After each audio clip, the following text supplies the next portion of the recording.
Bonjour et bienvenue à une autre émission de Sur la scène. Alors aujourd'hui, nous avons la chance de nous retrouver dans le magnifique Théâtre du Marais à Valmorin et nous allons recevoir des invités totalement spectaculaires. Je vous conseille de rester là. Nous allons avoir en prestation musicale Valectra. Ensuite, nous recevrons la présidente de l'Association des auteurs des Laurentides, Mme Pauline Vincent, et elle sera accompagnée de Monique Parizeau, une auteure aussi des Laurentides. Mais tout d'abord, je vais me laisser prendre au jeu parce que nous recevons le magicien et illusionniste Jérémy James. Alors, bonjour. Bonjour, Marie-Ève, ça va bien? Oui, merci. Un peu nerveuse. Oui. Parce que si je dis me laisser prendre au jeu, ben c'est parce que tu vas me Tu vas voir, prendre ça comme va cobaye. super bien aller. Regarde, j'ai amené un jeu de cartes Ah. et une chandelle. Je vais essayer de lire dans tes pensées. Tu n'as pas de problème avec ça? Non, du tout. Non? Il n'y a pas trop de nervosité qui s'installe non plus? Non, non, je vais respirer. OK, c'est excellent. Alors, regarde bien. Juste te montrer que les cartes ici sont différentes. Oui. C'est bon, juste en toucher une aussi Oui. pour regarder que... Un vrai jeu. Un vrai Oui, jeu, oui, c'est pas excellent. Moi, je vais te demander de te servir de ton doigt et de toucher une carte, n'importe laquelle, celle que tu veux. Fais juste la toucher. Celle-là ici, regarde, je vais la laisser là pour être sûr de ne pas la voir. Je veux que tu la mémorises et que tu la montres à la caméra. D'accord. C'est bon? Regarde pas, là. Non, non, je regarde OK. pas. J'aimerais ça que tu la places sur toi Sur ensuite. moi. Sur moi. OK. Sur toi dos? ici. Oui, Sur mon cœur? oui, je voudrais pas la voir. Non, non, hein, c'est vrai. OK. C'est bon? Oui. Excellent. Bon, alors je vais te demander de garder la carte. Et j'ai apporté également, je ne sais pas si tu sais ce que c'est, ça. Oui, un capteur de rêve. C'est un capteur de rêve et ça permet aussi d'intercepter ton esprit. OK. Alors, ce qu'on va faire, c'est qu'on va, dans les capteurs de rêve, il y a toujours des fils qu'on peut détacher. On va détacher un fil, tiens, comme ça, OK. qu'on va défaire. Ici. Voilà. Tiens, c'est excellent. Et maintenant, je vais te demander de tenir le capteur de rêve. OK. Comme ça ici. Ici? Oui, exactement. OK. C'est bien? Oui. Regarde bien maintenant ce qu'on va faire. Retire-le un petit peu vers toi. Oui, c'est excellent. On va allumer la chandelle. Et regarde bien ce qu'on va faire avec le fil. Je veux que tu penses très, très fort à la carte que tu as choisie.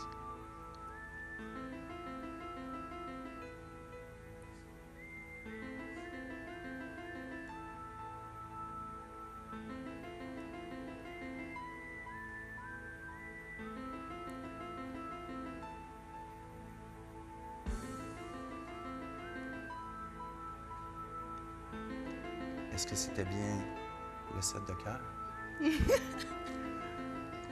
Est-ce que je peux voir? Ben oui.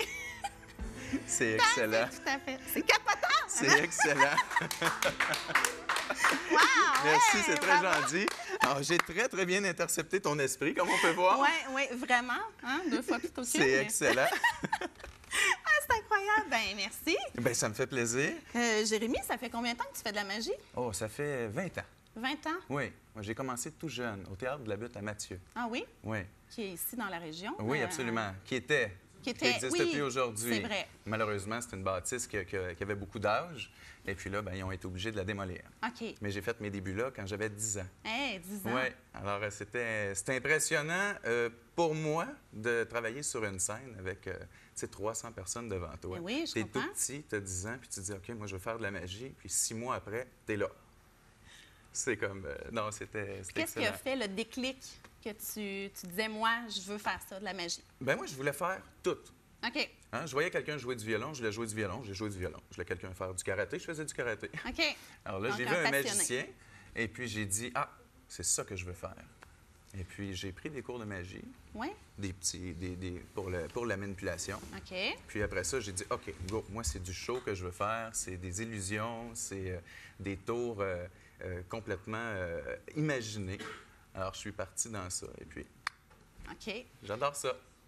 Et puis là, Jérémy, quels sont tes projets?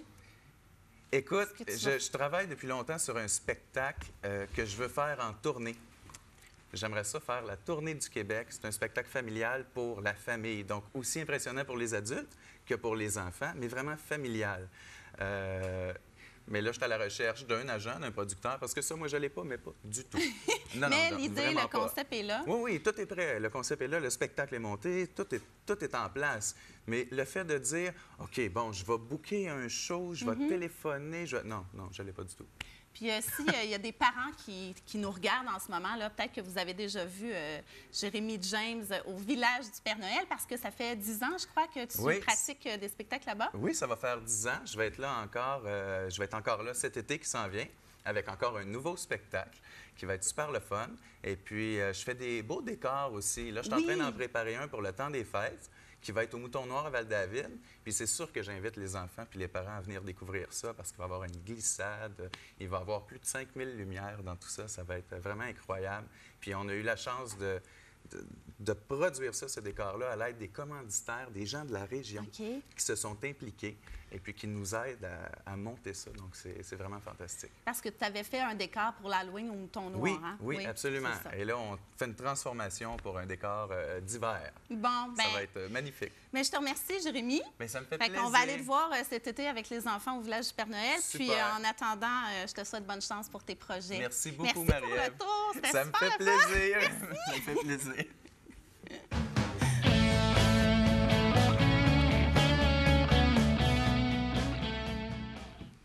De retour à Sur la scène, je me suis remise un petit peu de mes émotions. Félix, tu as encore une artiste incroyable à nous présenter aujourd'hui. Elle s'appelle Valectra, elle est avec son groupe. C'est un peu de musique style lounge électro. Elle nous présente la chanson Love Sensation. Valectra.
époustouflante. Et énergique. oui, j'avais juste le goût de danser. Alors, Félix, tu vas nous présenter Valectra. Valérie Cormier, bonjour. Bonjour. Ça va bien? Oui, ça va bien, merci. Oui, avec le band de Valectra. C'est ton projet à toi, Valectra. Est-ce que tu peux nous présenter tes musiciens? Oui, absolument. Il y avait Sébastien de Francesco à la basse Ouais. et au drum Maxime Lalanne Oui. et au saxophone Yannick Coder et à la guitare Daniel Marcellet. Super. Des bons musiciens. Comme disait Marie-Ève, ça groove, ça lève. Oui. On va C'est présenter le fun. tout de suite ton album, Oui, Valectra, Following the Sound, ton premier album. oui. Raconte-nous un peu ton parcours. Comment ça a commencé, Valectra? Où c'est né? C'est quoi ton parcours d'artiste? En fait, parcours d'artiste, j'ai toujours accompagné des artistes comme claviériste. Oui. Et puis, ça faisait un petit bout que j'avais envie de faire mon projet à moi, mes affaires, chanter, être plus en avant, front. Et c'est comme ça que, tranquillement, de fil en aiguille, j'ai travaillé sur des compositions, dont aussi Sébastien de Francesco, qui est le bassiste. C'est avec lui que je travaille la musique. Il fait les textes aussi, donc on a une belle complicité ensemble. Et voilà, ça finit par faire un album. Il écrit les textes et vous, à deux, vous faites la musique. Oui, avec exactement. la bande. Parfait. Oui. Vous avez fait le festival de jazz il y a Oui, 3 ans de ça. En 2009. En 2009. C'était Ouais. bien, c'est une belle Ah oui. expérience. Je rêve de le refaire. Un Ouais. festival à l'extérieur. Oui, sur une bonne scène avec 40 000 personnes devant toi. Là. C'était le premier show où j'étais en avant, pas comme en arrière avec d'autres artistes. C'était moi, puis en fait, c'est vraiment ce soir-là, j'ai fait OK, c'est ça la vie. Je veux faire ça dans la vie. Je veux Une faire révélation, mon prochain. donc je suis une Et puis là, artiste, après ça, j'ai commencé à travailler sur mon album. Donc, ça m'a pris quand même 2 ans à faire ça chez nous, faire mon album avec Daniel Marcellet, le guitariste, qui a réalisé l'album avec moi. Fait qu'on a travaillé fort. Parfait. Et c'est ça, ça a Donc, donné ça. d'autres festivals possiblement cet été aussi? Oui, il va en avoir pas mal. Oui, je me croise les doigts, je peux rien annoncer. Présentement, c'est le timing pour... on attend les confirmations à ce période-ci On de commence à l'année. booker, c'est Oui, les donc débuts de booking. j'espère en annoncer plusieurs. Super. Oui. Comment tu qualifierais ça, la musique que vous faites? On l'a entendu au début. C'est de l'électro, du lounge? C'est musique lounge électro. OK. Oui. Y a-tu un deuxième album possiblement en vue? Oui, absolument. J'ai plein de nouvelles chansons. D'ailleurs, je les fais en spectacle, ces nouvelles chansons-là. Et ça s'en vient. J'ai aussi des remixes de ces chansons-là. En tout cas, il y a pas mal de choses qui vont sortir prochainement. Parfait. Et tu as une maison de production aussi? Bien, j'ai ma propre compagnie de disques, Parfait. Spinglass Records. Et, mais c'est pas facile. Non, c'est pas évident, la production. C'est vraiment pas facile toute seule. Fait que le deuxième album, je sais pas encore si je vais sortir un album, si je vais... Par Internet, via Oui, Internet. probablement. Par contre, je cours les maisons de disques. Là, j'ai besoin d'aide. C'est trop de travail toute seule. Vraiment difficile. Et si on le veut, cet album-là, je sais qu'il est disponible sur iTunes? Oui, sur iTunes. Il est en consignation chez Archambault. Pour la période des fêtes, probablement que je sais pas, je peux pas... Exactement. OK, je peux pas parfait. le promettre. Mais sur iTunes, il y a l'album physique, il y a l'album aussi où on peut aller choisir les chansons individuelles aussi. Parfait. Donc, Ben, ce fut un plaisir de te recevoir. ben merci beaucoup, Merci c'est super beaucoup. gentil. Ça fait plaisir. Merci. Merci, Valectra. C'était vraiment incroyable. J'adore ça. Merci. Reste avec nous parce que nous allons recevoir Pauline Vincent, qui est la présidente de l'Association des auteurs des Laurentides. Puis, elle va avoir aussi en sa compagnie Monique Parizeau, qui est une auteure d'ici. Alors, à tout de suite.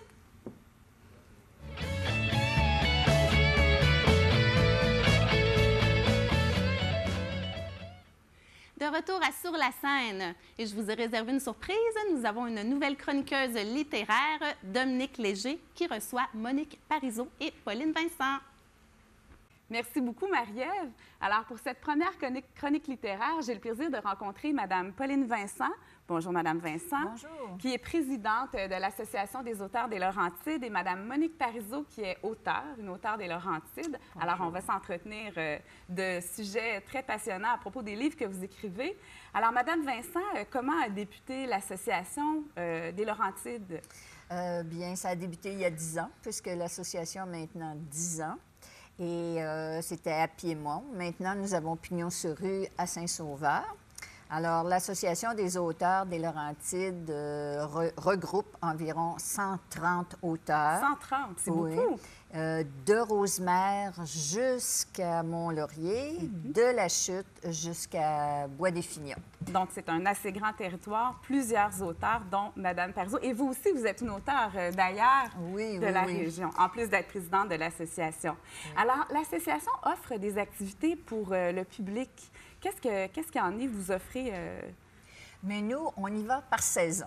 D'accord. Alors là, on arrive à la saison de Noël. Et ce sera le temps des dépouillements d'arbres de livres dans une dizaine de villes des Laurentides avec des auteurs jeunesse. Le concept, c'est que les auteurs viennent raconter une histoire à des jeunes.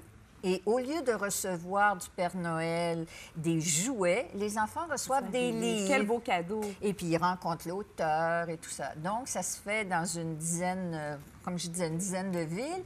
Et, par exemple, à Saint-Sauveur, ça fait déjà 8 ans que nous le faisons et nous avons remis gratuitement au moins 1200 livres depuis. C'est vraiment généreux. Alors, c'est les auteurs qui donnent leurs livres aux enfants en allant les visiter, si je comprends bien. Oui, c'est une entente avec les clubs optimistes, les villes, l'Association des auteurs. On veut absolument que les enfants reçoivent au moins leur premier livre. Souvent, c'est leur premier livre, vous savez, à l'époque de Noël. De Noël. Mais en plus, ils ont la chance de discuter avec les auteurs. Effectivement. C'est vraiment génial. Et après ça, au printemps, nous avons la semaine de poésie. Là, ce sera aussi dans une douzaine de villes. Et le grand auteur et poète Claude Beausoleil sera la vedette toute la semaine partout dans les Laurentides. Alors, c'est offert au grand public? Les gens s'inscrivent ou comment publicisez-vous vos activités? C'est que chaque ville partenaire organise des activités. Et ici même, au Théâtre du Marais, nous aurons la Nuit laurentienne de la poésie avec le spectacle de Claude Beausoleil qui s'appelle Totem Poésie, et c'est toujours le dernier samedi du mois de mars. Ah, c'est vraiment intéressant. Donc, si on continue les saisons, au printemps, à l'été, est-ce qu'il y a des activités également? Effectivement, au printemps et vraiment au tout début du printemps, c'est-à-dire, disons, mars, là, nous avons nos ateliers d'écriture. Et après ça, l'été, c'est le temps de la petite parlotte. La petite parlotte dans 25 villes des Laurentides. Et encore, les auteurs font la tournée des camps de jour. Des camps de jour. Oui, donc, vous suivez les enfants de l'école au camp de jour. Effectivement. Et là, on va jusque dans les Hautes-Laurentides. Et en plus, bien, rendu à l'automne, c'est la journée des auteurs qui se passe ordinairement à Saint-Jérôme. Mais cette année, nous avons des surprises à annoncer. Mais ce sera un petit peu plus tard. C'est un scoop qui va venir bientôt. Oui, c'est comme un salon des auteurs, si vous voulez. Et l'auteur a Pour nous, c'est très important que l'auteur ait un contact direct avec le public, sans être obligé de passer par le distributeur et tout ça. Donc, pour que, vous savez, les auteurs, on ne reçoit pas beaucoup de droits d'auteur. Donc, c'est important là, que les auteurs fassent un petit peu plus d'argent. Je suis d'accord avec vous. Et puis, vous avez parlé un petit peu plus tôt des ateliers d'écriture, que vous venez tout juste d'en tenir un avec Mme Parizeau qui animait. Effectivement. Depuis 4 ans, nous avons la session d'automne et la session d'hiver. Et Monique s'occupait et animait l'atelier d'écriture sur comment choisir son type d'écriture, parce qu'on ne sait pas nécessairement comment choisir. Alors, avec Monique, il y avait Désirée Souchane dans un autre atelier sur la poésie. Il y en avait un autre sur la visualisation et l'écriture. Et là, on reprend plusieurs de ces ateliers-là à partir du mois de février. Et c'est une amie de Monique et moi, Hélène Dorion, la grande poète, va donner des ateliers vraiment exclusifs en intensif au mois d'avril. Et à qui s'adressent ces ateliers? Est-ce que tout le monde peut s'inscrire? Est-ce qu'il y a des critères de base? Non, c'est vraiment pour le public. On sait que tout le monde veut écrire, mais souvent, on ne sait pas de quelle façon. Donc, on veut donner des outils et surtout faire aimer l'écriture et la lecture. Donc, on va regarder quelques extraits des ateliers d'écriture que Mme Parizeau animait.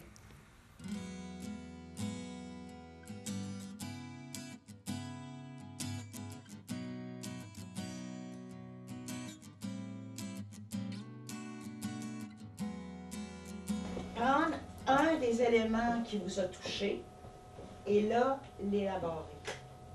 C'est-à-dire, je ne sais pas, tu sais, vous avez dit par exemple, je sais pas, moi, l'eau qui frémit le matin au lever du soleil. Disons, ça, c'est un des trucs qui vous a touché. Mais là, à ce moment-là, vous faites un paragraphe là-dessus.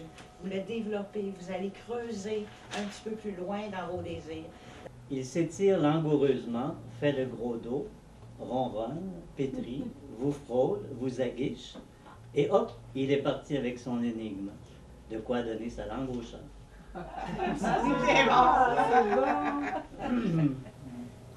J'anticipe avec plaisir ma présence à des ateliers d'écriture ayant pour but de carburer à l'essence de ce qui signifie être une écrivaine.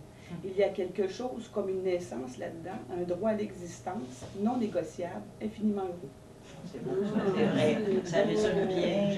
Alors, Mme Parizeau, on voit que les participants ont l'air vraiment d'apprécier votre atelier. Je vais passer tout de suite à votre livre, votre 5e livre qui s'intitule Jeanne Barrette. Alors, c'est un livre historique que vous avez écrit. Est-ce que ça a comporté beaucoup de recherches que d'écrire Jeanne Barrette? Oui, parce que le roman se passe au 18e siècle. Jeanne Barrette, c'est l'histoire de la première femme qui a fait le tour du monde avec Bougainville, mais déguisée en homme, parce que les femmes n'avaient pas le droit d'embarquer sur des bateaux d'exploration. Ce qui fait que mes personnages sont tous vrais. Ce sont des naturalistes, des géographes, des astrologues, des astronomes.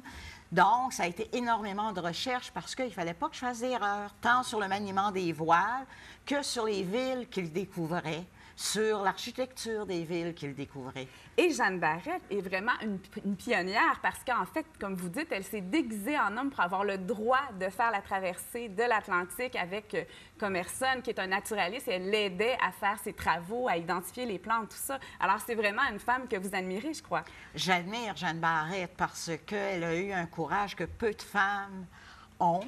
Puis même encore aujourd'hui, elle a quand même voyagé pendant presque 1 an et demi avec 120 hommes, sans être découverte. Donc, elle se masquait les seins. Elle travaillait comme un petit gars, comme un jeune homme. Elle était admirée par les autres marins. Donc, elle n'a été découverte qu'à Tahiti, île que Bougainville là, a découvert. Je vous remercie beaucoup, Mme Parizeau. Alors, je conseille ce livre que j'ai lu. Il est très intéressant. Merci beaucoup. C'est un plaisir.